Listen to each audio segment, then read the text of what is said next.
अस्सलाम वालेकुम, नमस्कार, सत श्री अकाल एंड गुड इवनिंग। मैं हूं आरज़ू काज़मी और आप देख रहे हैं पॉइंट ऑफ व्यू। हमें जी जॉइन किया है एम्बेसडर अशोक सज्जनर साहब ने। बहुत शुक्रिया सर कि आज आप आए। Thank you so much Thank you very sir. much. Always a pleasure to be with you, Arzu. Thank you for same inviting is me. Here sir.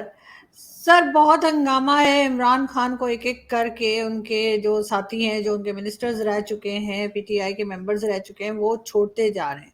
Pakistan में कहा यह जाता था कि एस्टैब्लिशमेंट जो है वो सियासत से बाहर रहेगी, लेकिन लग ये रहा है कि पॉलिटिशियन सियासत से बाहर जा रहे हैं, क्योंकि अभी फवाद चौधरी ने भी अनाउंस कर दिया है कि वो पीटीआई छोड़े हैं, और ना सिर्फ पीटीआई छोड़े हैं बल्कि उन्होंने कहा है कि वो पॉलिटिक्स से ही अलग हो रहे हैं। इससे पहले भी हम दो तीन जो मेन पीटीआई के मेंबर्स हैं, जिसमें शीरी मजारी और आमिर कियानी, उन्होंने भी इसी किस्म की स्टेटमेंट्स दी प्रेस कॉन्फ्रेंस करके। क्या लग रहा है सर आपको, क्या एक बार फिर फौज के दबाव में आ गए हैं सब लोग, या एस्टेब्लिशमेंट के प्रेशर में हैं, या कोई और बात लग रही है? देखिए, मुझे तो ऐसा लग रहा है आरजू, जो ये तो होना ही था। जब 9 मई को फौज के विरुद्ध ऐसा अटैक किया गया, और फौज तो हमेशा से ये मानी जाती है जो वहाँ की सिक्योरिटी, इंटेग्रिटी वगैरह की बिल्कुल अगर कोई प्रिजर्व कर सकता है तो that is the ultimate guarantor. और अगर उसी को आप पूरी दुनिया, मतलब और पाकिस्तान की आवाम की नज़रों में आप उसको इतना नीचे कर देंगे, जो वो अपनी भी वो नहीं कर सकती, सिक्योरिटी नहीं कर सकती, तो देश को क्या सिक्योरिटी देगी? तो इसीलिए ये तो मालूम ही था जो ऐसा होना था। आई थिंक शुरू में शायद थोड़ी सी उन्होंने ढील दी आर्मी ने इमरान खान को, जो आप टू एक्सटेंड हिमसेल्फ। मैंने जब एक शायद आपके प्रोग्राम में जब हमने बातचीत की थी, तो मैंने यही कहा था, तो may be it appears like something of a conspiracy, जो उनको ड्रॉ इन किया जा रहा है, उनको ल्योर किया जा रहा है। जो आप आइए यहाँ पर, लाहौर के कोर कमांडर के यहाँ पर आप जाइए और ऐसा तहस नहस करिए, ऐसा वहाँ पर और उन्होंने कितनी जगह पर वो जला भी दिए, जो आप आर्मी के सबसे रिस्पेक्टेड लीडर्स रहे हैं, वॉरियर्स रहे हैं, उनको ख़त्म कर दिया, उनको जला दिया। तो ये ऐसा लग रहा था जो कुछ उनको उन्होंने इनवाइट किया है, जो आप आइए, उनको सबकी तस्वीरें वगैरह ले ली गई and to take action against them, और वही हुआ। उसके बाद I think no one can really stand against the army. ये इमरान खान को भी पता होना चाहिए था। जो अब जब आर्मी के विरुद्ध पुशबैक किया, तो ठीक है, कुछ हद तक तो ठीक था, बट आफ्टर दैट जैसे और सभी ने किया है, उन्होंने सुलह कर ली है और अपनी स्पेस को थोड़ा कम करके आर्मी का जो रुतबा है उसको बना रहने दिया है और कर दिया। And I think that is exactly what we are seeing on the ground now. जो सभी आपने जैसे बताया, शरीन मजारी ने वो कर दिया है, केवल पार्टी से रिजाइन नहीं किया, उन्होंने कहा जो पॉलिटिक्स से ही जा रही हैं, फवाद चौधरी ने भी कर दिया है। So I think slowly and gradually what it appears is that the army will create some alternate centers. उन लोगों से किसी से बात करके उनको थोड़ा खड़ा कर देगी। Imran Khan will be left quite alone। और ये जो पीटीआई है, पाकिस्तान तहरीक इंसाफ, इसको क्योंकि इतना ज़्यादा उन्होंने व्हाट कैन बी सेड, जो ट्रीजन किया है देश के विरुद्ध, उन्होंने ऐसे काम किए हैं, तो मे बी उनको बैन कर दिया जाएगा, पार्टी को बैन कर दिया जाएगा। Imran Khan for his actions could also be banned from contesting elections. लेकिन सर, पीटीआई हो चाहे इमरान खान हो, इनको बनाया भी एस्टेब्लिशमेंट नहीं है, एजेंसीज ने और फौज ने। और अब इस वक्त कहाँ पे इनसे गलती हो गई, फौज से या एस्टेब्लिशमेंट से या इमरान खान से, जिसकी वजह से हम ये सिचुएशन देख रहे हैं कि दोनों एक दूसरे से जिस तरह से लड़ रहे हैं, एक दूसरे को नीचा दिखाने की कोशिश की जा रही है, और फिर जो कुछ कंट्री में हो रहा है, तो आपके ख्याल से कौन रिस्पॉन्सिबल है और कहाँ इन दोनों से गलती हुई कि साथ नहीं चल पाए? देखिए, मैं समझता हूं जो इमरान खान को आर्मी ने बनाया, जैसे आपने कहा, बिल्कुल ठीक कहा। Imran Khan is not the first one, पहले भी बहुत लोग हैं जिनको बनाया है। और फिर जब थोड़ा बहुत उनसे काम हो गया, इमरान खान को लेकर आए थे नवाज शरीफ को हटाने के लिए। जब उनसे काम हो गया तो उनको भी साइड में कर दिया, and either they go to prison और they go out of the country, या कहीं और चले जाते हैं, वो कुछ भी हो जाता है। बेनज़ीर भुट्टो का हश्र आपको मालूम है, जुल्फ़िकार अली भुट्टो का आपको हश्र मालूम है, तो बहुत चीज़ें हैं जो कि इनके साथ हो सकती हैं। तो ये पहली बार नहीं है जो आर्मी ने किया है, इमरान खान को इतना बड़ा बड़ा किया है, ऊंचा किया है। तो गलती किससे हुई? मेरे विचार से गलती दोनों से हुई, और ज़्यादा गलती मेरे ख्याल से इमरान खान से हुई, क्योंकि जिसे वो कहते हैं ना, अब एक म्यान में दो तलवारें तो रह नहीं सकती। और अगर आपको और इतिहास पिछले 75 साल का पाकिस्तान में यही बताता है, जो आप फौज से, सेना से लड़ाई करके आप वहाँ पर प्रॉस्पर नहीं कर सकते हैं, और सभी ने ये देखा है, सभी ने ये किया है।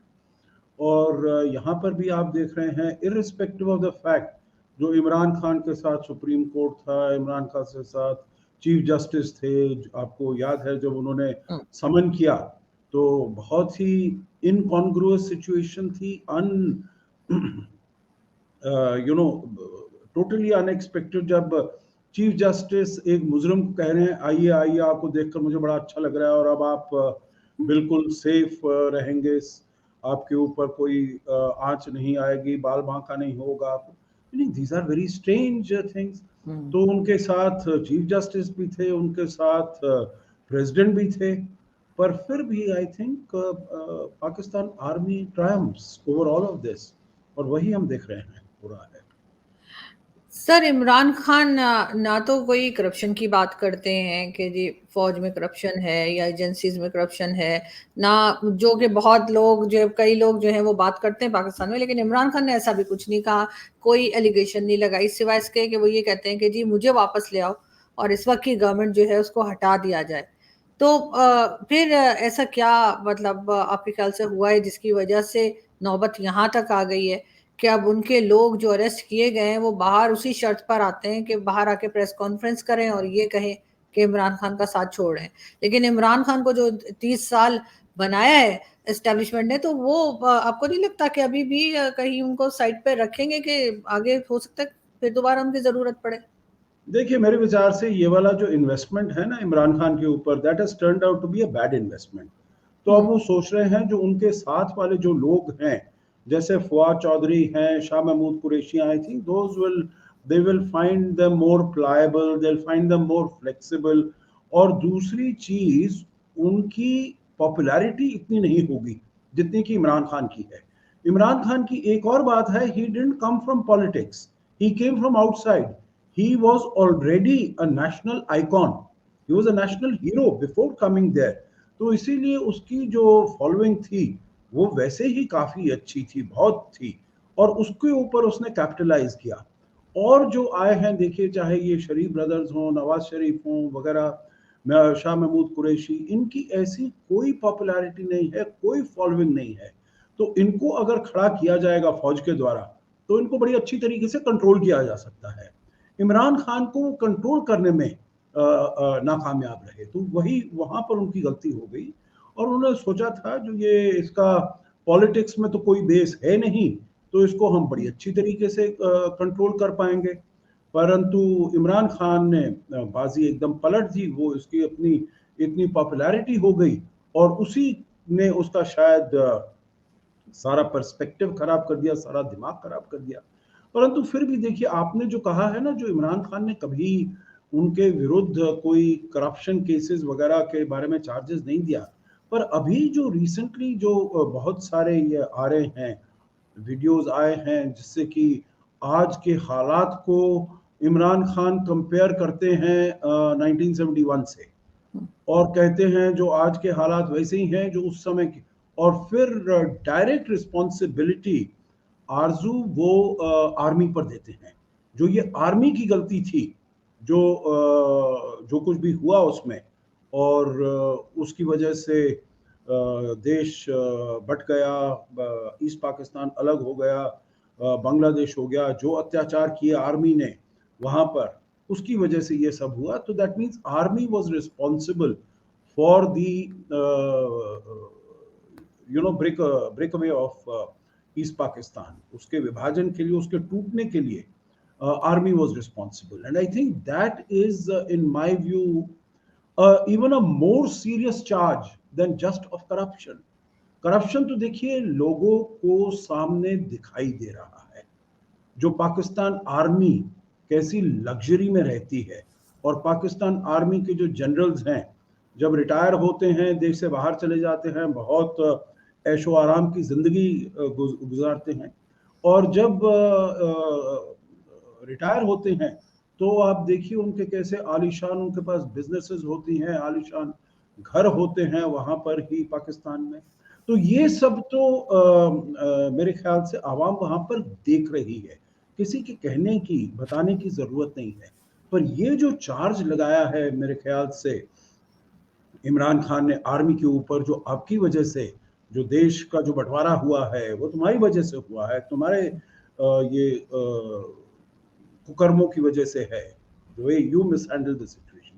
So that is a much more serious and grave charge than even that of corruption. Exactly because कोई आम सिटीजन कह रहा हो उसकी बात में इतना इतना नहीं सुना जाएगा जितना कि अगर कोई प्राइम मिनिस्टर रह चुका हो वो बात कर रहा हो।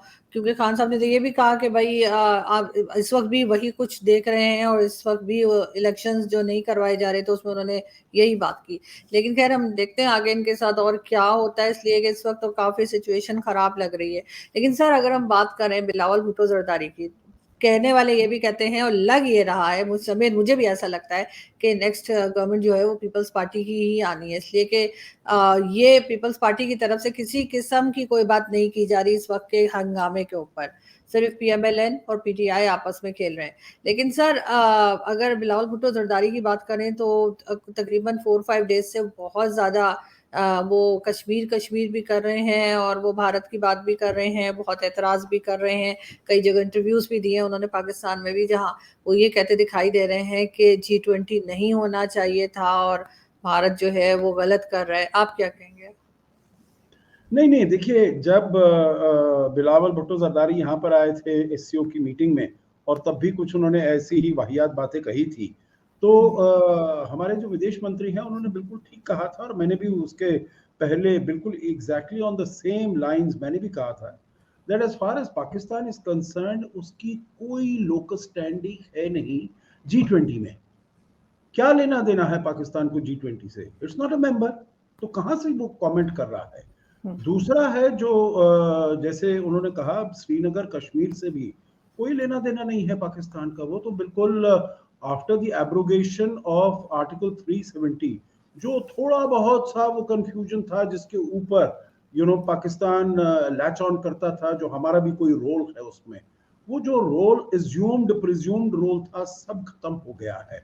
अब now it is an integral part of India, और वहाँ पर शांति है, वहाँ पर सभी कुछ अमन है। The only remaining agenda is जो पाकिस्तान ऑक्यूपाइड कश्मीर है, गिलगित बल्तिस्तान है, वो पाकिस्तान ने जो इलीगली ऑक्यूपाई किया हुआ है 1947 से, उसको कब भारत के साथ मिलाया जाएगा। जो एक पूरा कश्मीर है जो कि वहाँ के जो राजा हरि सिंह हैं उन्होंने उसको इंडिया के साथ उसका विलय किया था, इंटीग्रेशन किया था, वो कब होता है? आई think that is the only question. Otherwise आप देख रहे हैं अब 3 दिन से, today is the last day of the G20 tourism meeting in Srinagar, और बहुत अच्छी तरीके से जा रही है। बहुत कंट्रीज रिप्रेजेंटेटिव्स वहाँ पर पार्टिसिपेट कर रहे हैं, अटेंड कर रहे हैं, और बहुत ठीक चल रहा है उधर। सर पाकिस्तान में तो ये बताया जा रहा है, पाकिस्तान के मीडिया पे भी ये बताया जा रहा है कि 2-4 कंट्रीज जिसमें चाइना भी है, सऊदी अरब भी है, टर्की भी है, उनको रोक दिया गया। उनको पाकिस्तान का ख्याल है कि पाकिस्तान की वजह से वो लोग नहीं गए। क्या वाकई ऐसी बात है? देखिए मेरे ख्याल से ऐसी बात नहीं है। मैं चीन की बात, I think China is the only country जिसने ये कहा है जो ये डिस्प्यूटेड टेरिटरी है इसीलिए हम वहां पर नहीं जाएंगे मीटिंग अटेंड करने के लिए। पर मैं समझता हूं जो ये बिल्कुल ही चाइना का, not only in this matter, बहुत मैटर्स में बहुत ही हिपोक्रिटिकल स्टैंड होता है, डबल फेस स्टैंड होता है। बड़े सीधे मुंह से वो कहता है जो ये डिस्प्यूटेड टेरिटरी है, परंतु चाइना को तब ख्याल नहीं आया जो ये डिस्प्यूटेड टेरिटरी है, जब उसने चाइना पाकिस्तान इकोनॉमिक कॉरिडोर को उसके थ्रू गिलगित बल्तिस्तान के थ्रू लेकर गया, तब उसे ध्यान नहीं आया जो ये डिस्प्यूटेड टेरिटरी है। जब मार्च, मेरे ख्याल से मार्च 1963 में करीब 6-7 हजार स्क्वायर किलोमीटर पाकिस्तान ने Shaksgam valley on a platter दे दिया चाइना को, तब उसे ध्यान नहीं आया जो ये डिस्प्यूटेड टेरिटरी है, मुझे नहीं लेना चाहिए इसको, इसका रेजोल्यूशन होना है। तो चाइना विल ऑलवेज प्ले जो उसकी तरफ अपना वो है, तो वो तो मेरा है। वहां पर से सीपेक भी लेकर जाएंगे, यहाँ से शख्सगाम वैली के ऊपर भी अपना वो करेंगे, उसमें भी इंफ्रास्ट्रक्चर बनाएंगे, उसमें अपनी रेलवे लाइन बनाएंगे। पर जो यहाँ पर मीटिंग हो रही है, without any regard to the fact that it is an integral part of India, article 370 को हटाने के बाद तो कोई शक शुबा रह ही नहीं गया है। तो इसीलिए देखिए, बात ऐसी है आरजू, जो हमारी करीब 200 से ज्यादा मीटिंग्स जो हैं G20 की, वो अलग अलग शहरों में हो रही हैं। बिल्कुल नॉर्थ ईस्ट में ईटानगर में, गांधीनगर में, कांची, इधर कन्याकुमारी में, त्रिवेंद्रम, तिरुवनंतपुरम में, सब जगह हो रही हैं। लद्दाख में भी हुई, लेह में भी हुई, श्रीनगर में क्यों ना हो? अगर नहीं होती तो that would have sent out a very wrong message. और वहां पर वो मीटिंग हो रही है, बड़ी अच्छी तरीके से हो रही है, अच्छी तरीके से चल रही है। दूसरी बात आपने कही जो ये तुर्की और सऊदी अरेबिया, तो देखिए इसको बात ये समझनी है, जो हर मीटिंग जो होती है वर्किंग ग्रुप को, ये हो वो हो, इसमें ये जरूरी नहीं है जो सभी कंट्रीज पार्टिसिपेट करें। कंट्रीज वो देखती हैं भाई हमको किस में इंटरेस्ट है, तो उसमें हम चले जाएंगे, और जिसमें हमको इंटरेस्ट नहीं है तो हम नहीं जाएंगे। अब ये वाली जो मीटिंग है, ये this is the third working group meeting on tourism. पहली वाली हुई थी फरवरी में, that took place in run of Kutch in Gujarat. Second meeting took place in April in Siliguri in West Bengal. और तीसरी वाली ये है। Now what I understand and I have no reason to doubt that information is, जो जितना participation Srinagar में हो रहा है, that is much more than the participation in any of the earlier two meetings. तो ये एक बात ध्यान में रखने की है। तीसरी बात ये है जो आपने कहा तुर्की और सऊदी अरेबिया का, तो वहां के ऑफिशियल रिप्रेजेंटेटिव्स नहीं आए हो, but from those countries tourist organisations and tourist groups and tourist companies and tourist agencies वो आए हैं, they are participating in this meeting. What does it mean? ये वाली बेसिकली तो प्राइवेट सेक्टर के लिए है ना, जो प्राइवेट सेक्टर कैसे कोऑपरेट कर सकता है, कैसे ग्रीन टूरिज्म में जा सकता है, कैसे स्किल डेवलपमेंट, ये वाले सब मुद्दे हैं जो कि वहां पर बात हो रही है। So maybe officials are not participating. For instance, just to give you an example, Indonesia से कैपिटल से कोई नहीं आया है, इंडोनेशिया के एम्बेसडर इज पार्टिसिपेटिंग। और भी ऐसे देश हैं जहां उनके एम्बेसडर आ गए, उनकी एम्बेसी के वो representing, and that happens in many cases. So I think it is only China which has formally said that because it is disputed territory हम इसमें पार्टिसिपेट नहीं करेंगे। बट जैसे मैंने कहा, चाइना का जो स्टेटमेंट है बिल्कुल हिपोक्रिटिकल है। We need to ignore it, we need to reject it, and I think अगर चाइना नहीं आया है तो China is the loser, not India. लेकिन सर हम लोग बहुत सालों से, चाहे वो इंडिया हो या पाकिस्तान, हम कश्मीर के ऊपर अपना हक जता रहे हैं। हम भी कहते हैं कि जी कश्मीर हमारा है, और भारत से भी यही कहा जाता है। लेकिन सर ये सिर्फ कहने से तो बात नहीं बनेगी ना, जब तक कि कोई सही तरीके से इस इशू को सॉल्व नहीं किया जाएगा। जब तक तो इसी तरह से होगा, आपके यहाँ कुछ होगा तो यहाँ से ऑब्जेक्शन होगा, हमारे यहाँ कुछ होगा तो आपके यहाँ से कहा जाएगा। तो आखिर इसका हल क्या है? अगर आप कहते हैं कि वही कुछ किया जाए जो पेपर्स में लिखा हुआ है और जो कुछ कहा गया है, ये तो बहुत टाइम से हो रहा है, लेकिन बात की जा रही है, लेकिन इसका कोई रिजल्ट नहीं निकल रहा। सर रिजल्ट कैसे निकलेगा? क्योंकि यहाँ से जो बिलावल भुट्टो जरदारी बात कर रहे हैं, उनके बात करने से मुझे लगा कि उनको डिक्टेशन दिया गया होगा एस्टेब्लिशमेंट की तरफ से कि जी आपने कश्मीर पे बोलते रहना है, क्योंकि नेक्स्ट इलेक्शंस में शायद इन्हीं को आगे लाया जाएगा। नहीं, आई एग्री विद यू जो टू द लास्ट पार्ट जो इनको कहा गया ये कहने के लिए, तो he is not speaking anything against the army, he is not speaking on any of those issues, खाली उसी मुद्दे पर वो बात कर रहे हैं जो कि आर्मी चाहती है जो वो बात करें, विच इज कश्मीर।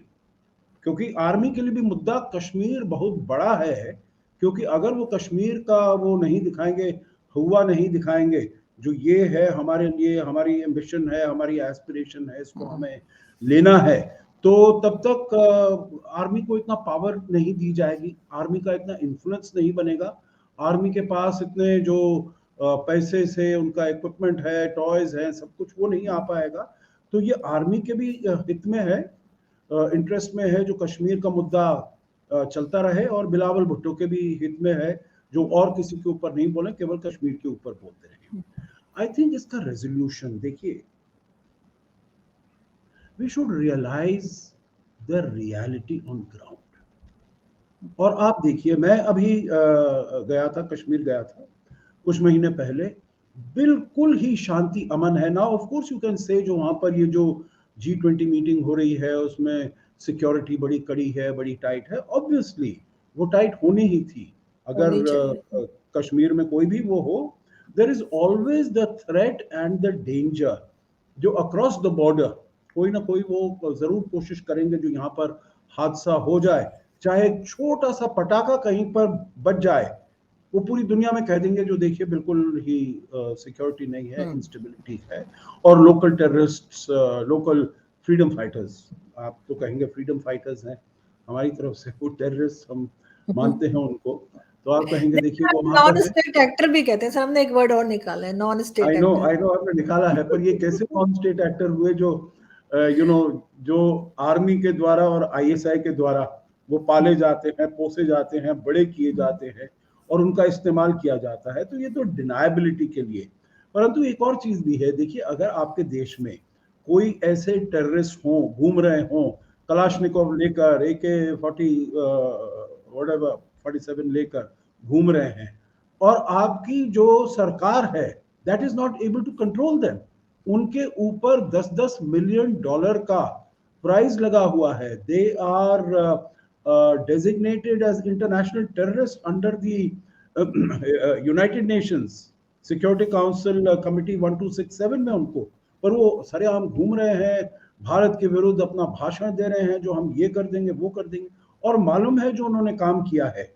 देखिए वही तहावुर राना को जो अमेरिका से वापस आ रहा है यहाँ पर to on the charges of 2611, उससे ज्यादा एविडेंस हमने पाकिस्तान को दिया है as far as the others, Hafiz Saeed है, लश्कर है, वगैरह वगैरह, और आप कहते हैं नहीं हमारे लिए तो एविडेंस काफी नहीं है।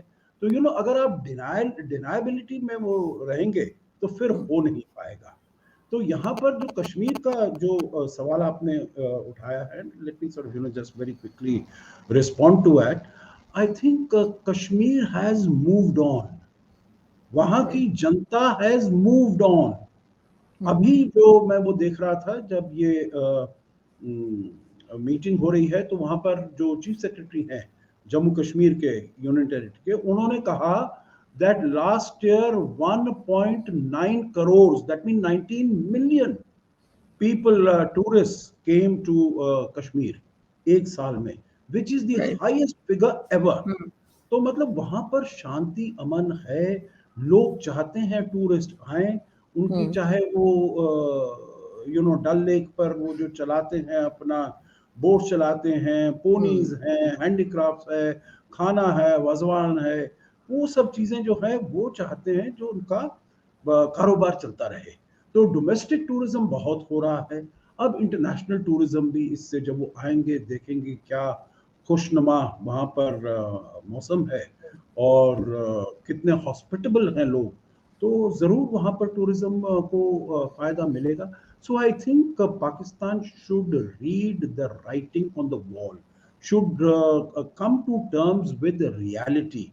अगर आप एंड फोकस नंबर 1 जो घर में क्या हो रहा है उसको आप सॉल्व करिए, एंड सेकेंडली अगर मतलब देखिए भारत के जो भी पड़ोसी देश हैं दे maintain good relations with India. Bharat के साथ अच्छे ताल्लुकात से उनको फायदा होता है। बांग्लादेश हुआ, नेपाल हुआ, भूटान हुआ, श्रीलंका हुआ। श्रीलंका का किस्सा आपको मालूम है, उनको भारत ने $4 बिलियन दिए जब वो इस मुश्किल से गुजर रहे थे। तो और हम किसी के ऊपर डोमिनेट नहीं करना चाहते हैं। We want to have relations, friendly relations amongst equals. और वही बात अगर पाकिस्तान भी समझ जाए तो आई थिंक पाकिस्तान के लिए ज्यादा फायदा होगा। हमने तो बहुत प्रयास किया है, प्रधानमंत्री मोदी ने बहुत प्रयास किया है, वो सफल नहीं हुए हैं। So we have tried to उसको Pakistan, Pakistan can not also have a veto on India's relations with other countries. आप सोचते हैं भाई हम नहीं तो सार्क नहीं चलेगा, तो आप और देशों के साथ आप अपने रिलेशंस को बढ़ा ही नहीं पाएंगे। That is the miss wrong assessment, ये रॉन्ग फीलिंग है। भारत बांग्लादेश के साथ देखिए कितनी आगे बढ़ रही हैं, हमारी नेपाल के साथ भी, भूटान के साथ भी, सभी के साथ बड़े अच्छे हमारे संबंध हो रहे हैं। So I think if Pakistan takes this learns this lesson also, I think it will be good for it, it will be good for the region also. Exactly sir, आप बिल्कुल ठीक कह रहे हैं। और यहाँ पर भी पाकिस्तान से भी कई लोग यही कहते हैं कि पाकिस्तान के साथ जिस भी कंट्री का बॉर्डर लगता है, चाहे वो भारत हो, चाइना हो, ईरान या अफगानिस्तान, सबके साथ इस वक्त ज़रूरत है पाकिस्तान को टर्म्स बेहतर करने की और मजीद सिचुएशन को ताकि बिगड़ने से बचाया जा सके। बहुत शुक्रिया सर कि आपने आज ज्वाइन किया। Thank you so much. Thank you very much, always a pleasure, always a pleasure. So kind of you sir.